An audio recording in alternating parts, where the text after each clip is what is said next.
નમસ્કાર દર્શક મિત્રો, ઇન્ડિયા 24 ન્યૂઝમાં આપ સર્વનું હાર્દિક સ્વાગત છે. આપ જોઈ રહ્યા છો ગુજરાતના અને દેશભરના સમાચાર. માર્ગ અને મકાન વિભાગ દ્વારા વરસાદના કારણે ક્ષતિગ્રસ્ત થયેલા માર્ગો પર ડામર પેચવર્કની કામગીરી શરૂ કરાઈ. જિલ્લાના તમામ માર્ગો વાહન ચાલકો અને પદયાત્રીઓ માટે સુગમ બનાવાયા. રાજ્યમાં ભારે વરસાદ બાદ ક્ષતિગ્રસ્ત થયેલા માર્ગોની મરામત કરવા માટે રાજ્ય સરકાર કાર્યરત છે. માર્ગ અને મકાન વિભાગ દ્વારા વરસાદના કારણે ક્ષતિગ્રસ્ત થયેલા રાજ્યના તમામ મુખ્ય માર્ગો પર ડામર પેચવર્કની કામગીરી શરૂ થઈ છે. જે અંતર્ગત સાબરકાંઠા જિલ્લામાં પણ જિલ્લાના મુખ્ય માર્ગોને જોડતા રસ્તાઓ પર પડેલા ખાડાની પેચવર્ક કરવાની કામગીરી શરૂ કરવામાં આવી છે. માર્ગો પર પડેલા ખાડાને કારણે ભાદરવી પૂનમે પગપાળા જતા યાત્રીઓ અને વાહન ચાલકોને હાલાકી ન પડે તે માટે સઘન કામગીરી શરૂ કરવામાં આવી છે.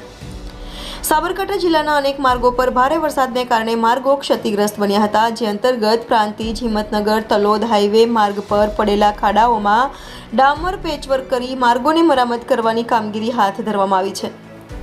સાબરકાંઠાના કાર્યપાલક ઇજનેર શ્રીએ જણાવ્યું હતું કે રાજ્ય સરકારની સૂચના મુજબ વરસાદના કારણે ક્ષતિગ્રસ્ત થયેલા માર્ગોને રિપેર કરવાની કામગીરી ચાલી રહી છે.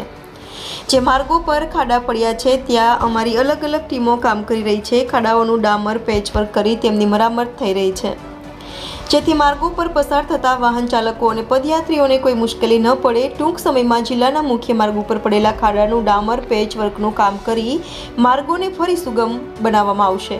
રિપોર્ટર જયેશ ઠાકોર સાથે શૈલેષ પટેલ, ઇન્ડિયા 24 ન્યૂઝ, સાબરકાંઠા.